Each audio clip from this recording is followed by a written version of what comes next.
आदाब, नमस्कार, अस्सलाम वालेकुम नाजरीन। पल पल न्यूज़ के न्यूज़ रूम से मैं हूं आपके साथ नदीम अकरम।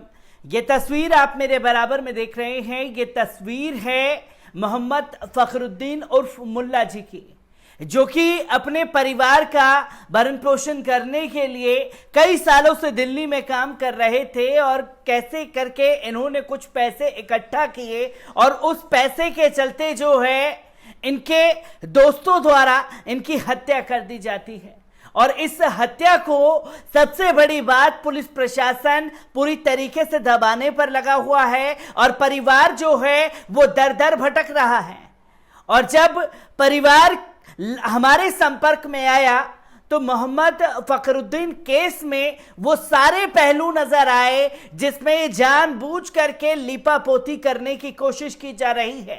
इसी पर हमने जो है मोहम्मद फखरुद्दीन के मामा डॉक्टर रहमत साहब से बात की है और उन्होंने क्या कुछ पूरे केस को लेकर के कहा है, एक बार इस पर भी नजर डालते हैं, क्योंकि उनका जो दर्द है वो आप लोगों के सामने आना जरूरी है और क्यों इसमें लिपापोती हो रही है यह भी सामने आना जरूरी है। सबसे पहले डॉक्टर रहमत साहब की बात पर नजर डालिए। क्या ये केस क्या था? केस था हत्या का। ये हत्या मर्डर किया गया है। उसका जो है सो मैं पूरा विवरण बता रहा हूँ। हम लोग बिहार से आए हैं। मेरा ये रिलेशन में भगना लगता है लड़का जिसका नाम मोहम्मद फखरुद्दीन उर्फ मुल्ला जी है। ये फखरुद्दीन उर्फ मुल्ला जी बहुत दिन से यहाँ दिल्ली में वो पहले गाड़ी उड़ी टेम्पू चलाते थे। ये टेम्पू कई लोग मिल कर के बोला टेम्पो को बेच करके बस में शेयर होकर के हम लोग मिल कर के पार्टनरशिप में गाड़ी चलाएंगे। और मुल्ला जी मिल कर के 6 आदमी मिलकर उसका पार्टनरशिप बनाया, जिसमें एक लड़का का नाम है साजन कुमार उर्फ बृहस्पति शाह, दूसरा है पिंटू कुमार, पिंटू पिता सुखाई शाह, तीसरा इसी तरह से है एक क्या नाम है उसका जी, अशोक शाह, पिता भरत शाह, एक लड़का है अशोक शाह द्वितीय और उसके पिता का नाम है बवनू शाह। एक यहीं दिल्ली का कोई है लड़का किसान नाम लाला, और एक है अखिलेश नाम का आदमी जो इसी सब का रिलेटिव है। वो टिकट काटने का काम करता था बस में। ये सब मिलकर के पार्टनरशिप में एक गाड़ी खरीदा, बस 50 लाख रुपए में शायद खरीदा था, जिसकी सब पार्टनरशिप थी। और ये क्या किया, गाड़ी जो है सो साजन के नाम से खरीदा।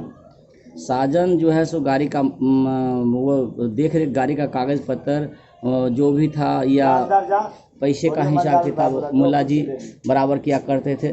साजन कुमार के पास 8.5 लाख रुपया मुल्ला जी का बाकी था।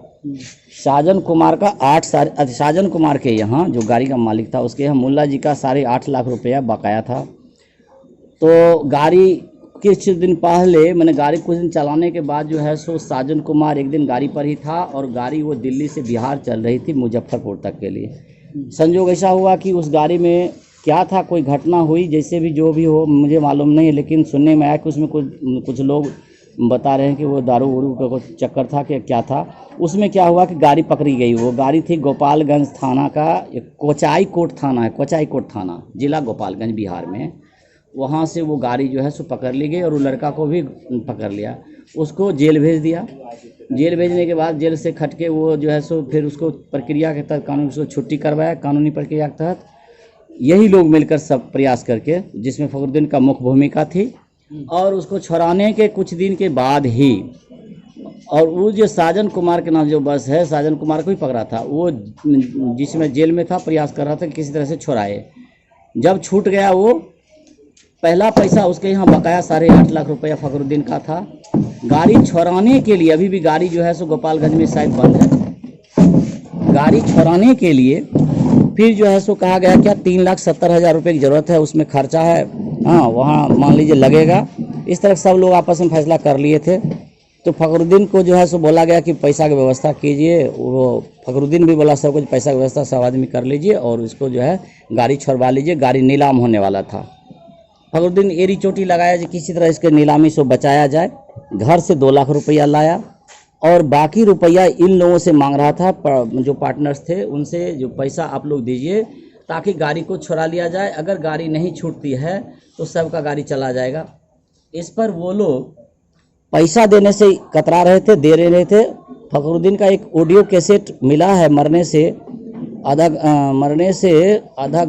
घंटा हो या कुछ देर पहले 11:36 में उसका एक ऑडियो कैसेट है, ये ऑडियो रिकॉर्ड है, जिसमें पिंटू से बात कर रहा है। उसमें वो कह रहा है पिंटू भाई पैसा जो है सो मेरे पास 2 लाख रुपए किसी तरह से इंतजाम कर लिए थे, लेकिन बाकी लोग जो मेरे पार्टनर से हाथ खड़ा कर दिए 1,70,000 रुपये, और अगर मिलेगा तो हम किसी तरह से गाड़ी को छुड़वाने में मदद करते, मिल जाता तो सब चीज़ हो जाता। नहीं हो रहा है तो मैं रात भर सोया नहीं हूँ, मुझे बहुत दिक्कत हो रही है, मैंने बहुत परेशानी में हूँ, मुझे क्या बात हो गया, रात में नींद भी नहीं आई। तो उसको ये अपना दुखड़ा सुना रहा था। बोला सब आदमी हाथ खड़ा कर दिया, कोई देना नहीं चाहता। तो नहीं, ठीक है हम आ रहे हैं, 1 घंटे का काम है। ठीक है आ रहे हैं हम, 1 घंटे का मात्र काम है। जो ऑडियो मेरे पास में अवेलेबल है, मोबाइल पर है, फखरुद्दीन के मोबाइल पर है।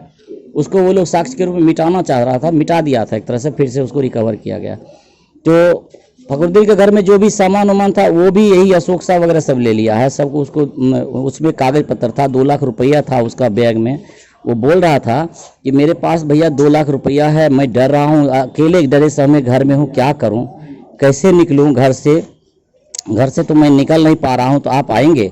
और वही लड़का पिंटू इसको बार बार एक ही बात बोला 3 बार, हम आ रहे हैं, मात्र 1 घंटा का काम है, 1 घंटा का काम है, और उसमें आपका ठीक हो जाएगा, सब ठीक कर देंगे। इस तरह की बात उसने बोला है। द्वितीय, ये अशोक नाम का जो लड़का है, अशोक शाह, इसके ही जो जिस घर मालिक के घर के यहाँ, जिस घर में मेरा भगना रहता था, उसी घर में ऊपर मंजिल में अशोक और एक अखिलेश नाम का आदमी उस रात 2 दिन से ठहर रहा था। हो सकता है उसका डेरा 10 किलोमीटर सुनने में दूर था, लेकिन उस दिन वहीं पर ठहर रहा था।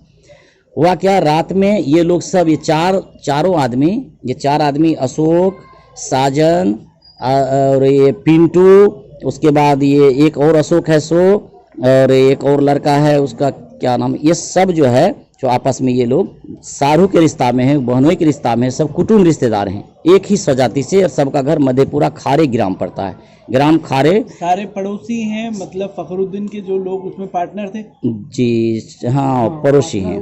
तो फखरुद्दीन को कब से जानते थे ये लोग? फखरुद्दीन को ये लोग कुछ दिन पहले जाने, जब बस में पार्टनर्स हुए, उसमें एक विपिन नाम का आदमी है। तो विपिन नाम का आदमी टेम्पू चलाते चलाते इसे संपर्क हुआ था। तो वो विपिन ही बोला कि फखरुद्दीन भाई एक काम ऐसा किया जाए कि बस लिया जाए, सब आदमी पार्टनर्स बन के ले लेते हैं। तो विपिन ही बोला था। विपिन के बात पर ये जो है सो आकर के पार्टनर्स हुए थे। तो विपिन के गाँव के ही ये सारे लोग हैं। विपिन भी पार्टनर है इसमें। ये मर्डर किस दिन हुआ है फखरुद्दीन का? 21 तारीख को हुआ, 21/9 को, 21 सितंबर को, 21 तारीख। हाँ जी। और जो धमकी, मतलब कि 1 घंटे का काम है। हाँ, 1 घंटे का, ये पिंटू बोल रहा था। किस दिन बोला गया है उसे? किस दिन की वॉइस रिकॉर्डिंग आप लोगों को मिली है? ये वॉइस रिकॉर्डिंग है हमको 21 तारीख की है, ठीक मरने से कुछ देर पहले की। इससे पहले उसने अपनी पत्नी से बात किया है फखरुद्दीन, घर पर बिहार में। वो कह रहा है कि अगर ये सब व्यवस्था नहीं कर पाया, पैसा नहीं दे पाया, तो गाड़ी तो नहीं छूटेगी, हम आ जाएंगे। नहीं हुआ तो 3 बजे की गाड़ी पकड़ के हम घर चला रहे हैं। 3 बजे गाड़ी पकड़ के हम घर चले आएंगे। इसी बीच जो है सो 10 मिनट 15 मिनट के बाद इसको ये फ़ोन करता है। फ़ोन करने के बाद उसके बाद उसका फ़ोन सदा के लिए बंद हो जाता है। ये घर में आकर उसको मार देता है। ये हत्या हुई इसको साजिश की तहत, फखरुद्दीन की हत्या। फखरुद्दीन का ये 2 लाख रुपये कैश हाथ में था, 8.5 लाख रुपए का फखरुद्दीन हिसाब मांग रहा था। और 33 नंबर फखरुद्दीन का बस में साझेदारी थी। साजन बहुत चालाक चतुर लोग हैं। ये सारे लोग रिलेटिव होने के नाते ये आपस में मिल गए थे कि फखरुद्दीन को मार देना है, उसका पेपर से ले लेना है और उसका रुपया भी ले लेना, हम लोग आपस में गाड़ी छुड़ा लेंगे। इसी उद्देश्य से फखरुद्दीन को उसी दिन गाड़ी छुड़ाने के लिए ये लोग कहा कि आज गाड़ी छुड़ाने के लिए चलना है। लेकिन रात में पैसा नहीं दिया था। पैसा नहीं देने की वजह से फखरुद्दीन अफसोस कर रहा था कि 2 लाख रुपए मेरे पास में है, नहीं रुपया हुआ, अब क्या करें, हम क्या कर सकते हैं, मेरे पास तो कुछ है नहीं। तो कहा ऐसा है, जो नहीं कुछ है तो एक काम करो, हम एक आदमी जिसको फखरुद्दीन ने फ़ोन किया था वो बोला जो हम आ रहे हैं, वो धमकाया भी, हम आ रहे हैं, हम व्यवस्था कर देंगे, तुरंत हम व्यवस्था उसका लगा देते हैं। अगली बात मैं ये बोलना चाह रहा हूँ कि फखरुद्दीन की जहाँ हत्या हुई है उस घर के मालिक के पास सीसीटीवी फुटेज है, वो दिखाना नहीं चाहता। जो मजदूर लोग वहाँ थे उस मजदूर लोग को वो दिखाया है 4 आदमी को, लेकिन वो फिर से दिखाने के लिए मना कर दिया कि तुम लोग इस फुटेज को किसी के सामने मत बोलना, ये फुटेज हम नहीं देखने के लिए देंगे किसी को। ये एक तरह की बात है। उसमें वो एक मजदूर से हमसे बात हुआ, हमसे नहीं विपिन से बात हुआ, जो फखरुद्दीन के लाश के साथ, पोस्टमार्टम लाश के साथ वो बिहार गया था। हमने उसको कहा कि तुम्हारे पास जो आदमी वहाँ रह रहा है उससे तू बढ़िया से बात करो, जो फखरुद्दीन की हत्या कैसे हुई है। तो वो विपिन कुमार नामक आदमी यहाँ के दिल्ली के वीरेंद्र कुमार नाम के आदमी से बात करता है हमारे मोबाइल पर, रहमत के मोबाइल पर। उसमें वो बात करने में ये बता रहा है कि मुल्ला जी की हत्या अशोक ने की है, क्योंकि फुटेज में दिखाया जा रहा है, घर मालिक ने हम लोगों को दिखाया, फुटेज में दिखाया जा रहा है कि एक आदमी अशोक नाम का आदमी है जो मुल्ला जी के घर में प्रवेश करता है। उस समय वो लुंगी और लुंगी नहीं, गमछा पहने हुए है और बनियान पहने हुए लाल रंग का। जब अंदर में प्रवेश करता है तो फिर बाहर निकलता है और बाहर आकर के झांकने लगता है। दोबारा जब घर के अंदर प्रवेश करता है तो अंदर से दरवाज़ा को बंद कर देता है। ठीक 10-15 मिनट के बाद वो निकलता है और निकलने के बाद कहता है कि मुल्ला जी को लगता है करंट लग गया। बड़ी आराम से बोलता है, अखिलेश जी, अरे मुल्ला जी को लगता है करंट लग गया है, मुल्ला जी को करंट लग गया है। ऐसा लगता है करंट अगर किसी को लगता है तो धरफराता, छटपटाता, बोलता, जोर से चिल्लाता। वो कुछ नहीं, वैसा एक्टिविटीज़ में नहीं, कोई एक्शन नहीं है। और जब अखिलेश आया दौड़ते हुए, ऊपर से कहीं था, जो भी है उसके बाद के मुताबिक मैं बता रहा हूँ, तो वो जो है सो उसको थोड़ा सा मालिश वालिश करने लगा। लेकिन जो आदमी बुला रहा था अखिलेश करके, वो आदमी आराम से बाहर में टहल रहा है और दोनों पॉकेट में हाथ दे रहा है, कभी बाएं पॉकेट में कभी दाहिने पॉकेट में, बार बार।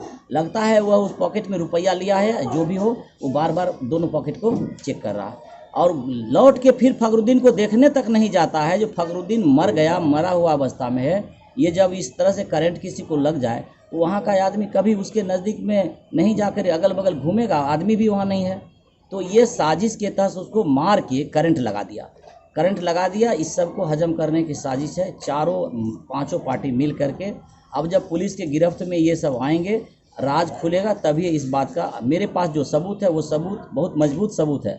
जो ऑडियो रिकॉर्ड है, अभी जो मैंने बताया है ऑडियो रिकॉर्ड, जो बिहार से दिल्ली की बात हुई है, वो ऑडियो रिकॉर्ड मेरे पास अवेलेबल, आप सुन सकते हैं उसको।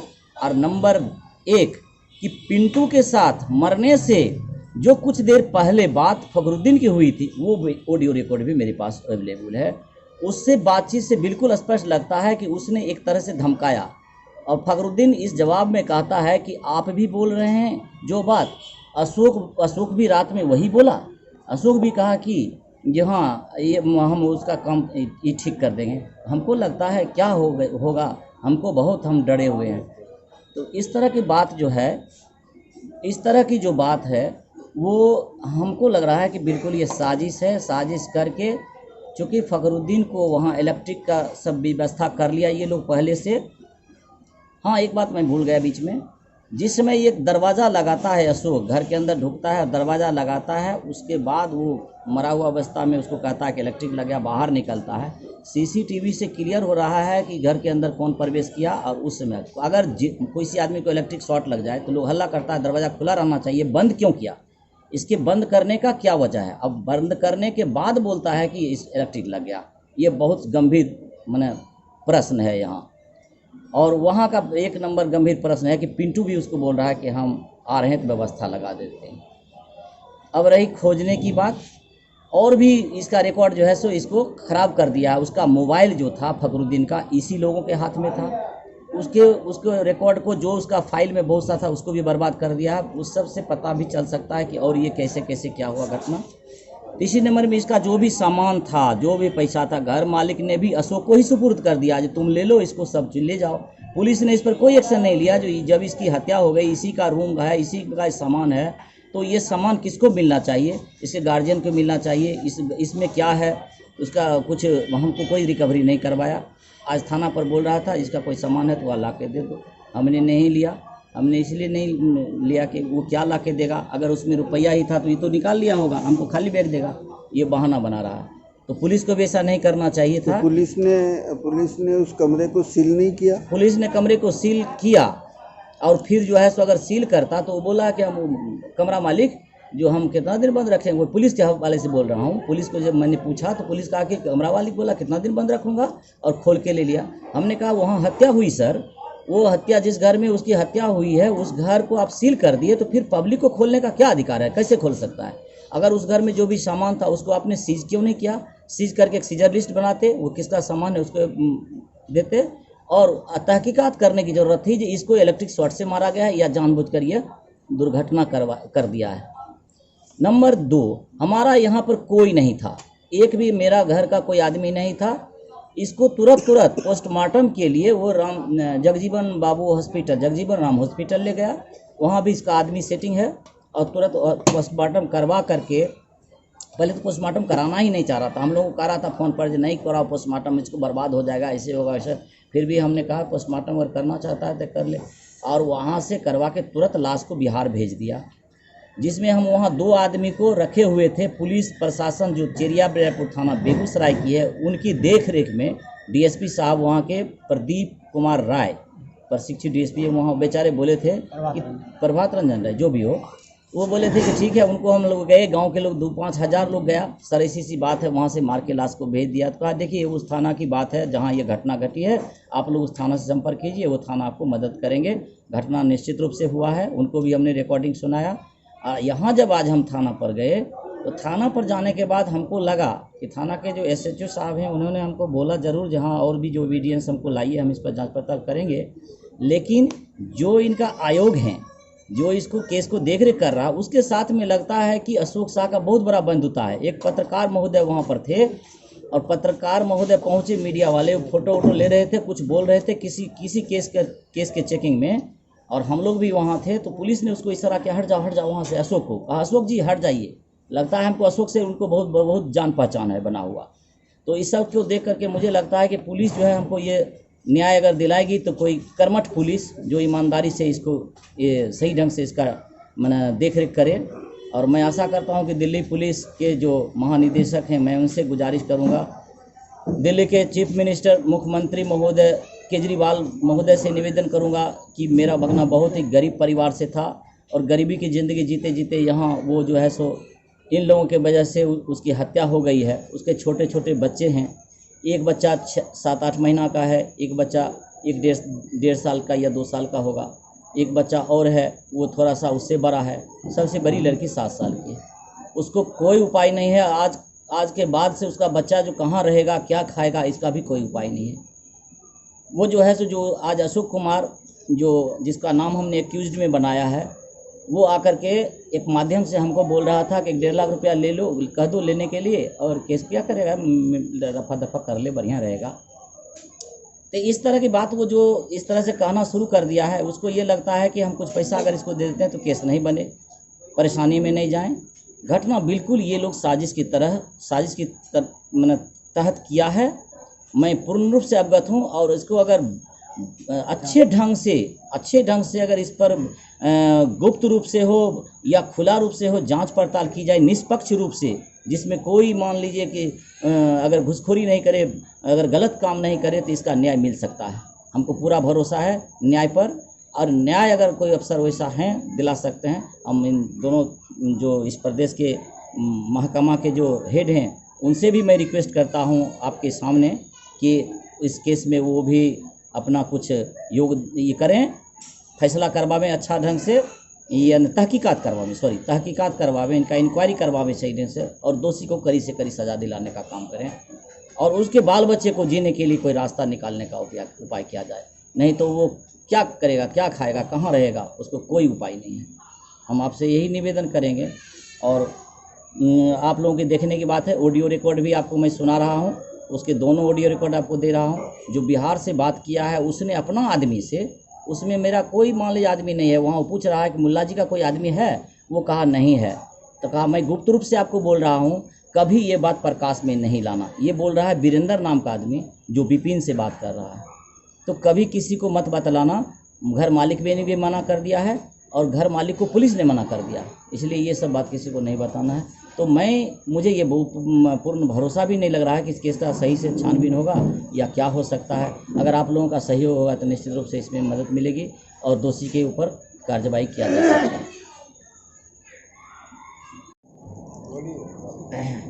मैं इसमें एक बात बोलने के क्रम में भूल गया था सर।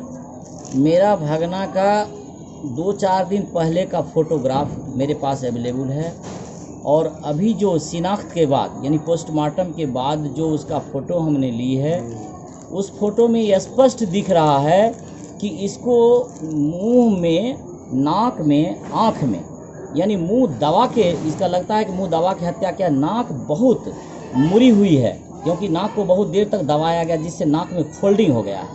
और आँख, एक बाएं साइड की आँख में लगता है कि जैसे उंगली, मुंह दबाने के क्रम में उसके हाथ का उंगली लगता है आँख में ढुक गया, जिससे बाएं आँख बिल्कुल एकदम लाल है, खूनी लाल है। लेकिन दाहिना हाथ आँख उनका बिल्कुल सादा है। और यहाँ पर ये देखने की बात है कि अगर मान के चला जाए हुजूर, उसका पहला का फ़ोटो 2 दिन पहले अगर नाक उसका सीधा था, तो मरने के बाद का फ़ोटो उसका नाक टेढ़ा कैसे हो जाए? उसको मुंह दबा के मार दिया है और इलेक्ट्रिक शॉट लगा दिया। उस फोटो को जूम करके देखने के बाद बिल्कुल क्लियर स्पष्ट है कि ये जो है उसको इलेक्ट्रिक शॉट लगाता है हाथ में, फिर आँख कैसे घायल हो गया, फिर नाक कैसे घायल हो गया, ये इलेक्ट्रिक शॉट का कौन सा धंधा? और उसको जो है सो इलेक्ट्रिक आयरन को रख करके जानबूझकर इसको फंसाया गया। ये इलेक्ट्रिक शॉट का बहाना मार देंगे, इसका कोई यहाँ देखने वाला नहीं है, न माँ है, न बाप है, न भाई है, न पड़ोसी है, कोई देखने वाला नहीं है। ये सारे लोग मिलकर इसको इस तरह का कांड कर दिया और तुरंत काम किया है, तुरंत, ताकि इसको कोई दूसरा आदमी भी सही ढंग से देख नहीं सके जो ये क्या कैसे क्या हुआ है। ये बिल्कुल साजिश है सर। पुलिस महकमा के जो वरिष्ठ पदाधिकारी, जो इस प्रदेश के वरिष्ठ पदाधिकारी, मैं उनसे निवेदन करूंगा बार कि इस केस को बहुत ढंग से तहकीकात करवाएं और दोषी को अवश्य जरूर से जरूर पकड़ के इसको कड़ी से कड़ी सजा दिलवाएं। ये हत्या का मामला है हुजूर, ये बिल्कुल हत्या है। इसको इस तरह से साजिश किया है, साजिश करके इसको जो है इलेक्ट्रिक शॉट लगाने का बहाना बना दिया है, ताकि पोस्टमार्टम रिपोर्ट इलेक्ट्रिक वाला आ जाएगा, ये केस दफा हो जाएगा। यही एक बहाना है। अगर ये मारा भी है तो पहले मार दिया है, तब इलेक्ट्रिक शॉट लगा दिया है, मार के इलेक्ट्रिक शॉट लगा करके इसे कंप्लीट कर दिया। तो दोस्तों, आपने डॉक्टर अहमद साहब की पूरी बात को सुना और वो दर्द भी उनका झलका जो उनके भांजे मोहम्मद फखरुद्दीन को मौत के घाट उतार गया। और इस पहलू पर लगातार मैं बना हुआ हूं, क्योंकि इस केस में 9 दिन बाद जो है FIR दर्ज की गई है। 21 सितंबर को मोहम्मद फखरुद्दीन को मौत के घाट उतार दिया जाता है और 30 सितंबर को महकमा जो है वो पूरी तेजी दिखाता है और FIR दर्ज कर देता है। और 9 दिन के अंदर वो तमाम सबूत मिटाने की कोशिश की गई, जो कि उनके मामा ने खुल करके हमसे फ़ोन पर बात करके कहा। और ये चीज़ें जो हैं कहीं ना कहीं सवाल खड़े करती है और मैं लगातार इस केस पर भी बना रहूंगा। पर सवाल ये खड़ा होता है कि मोहम्मद फखरुद्दीन केस की ऐसी कौन सी बारीकियां हैं जिसकी वजह से अभी तक आरोपियों को बचाने का प्रयास किया जा रहा है।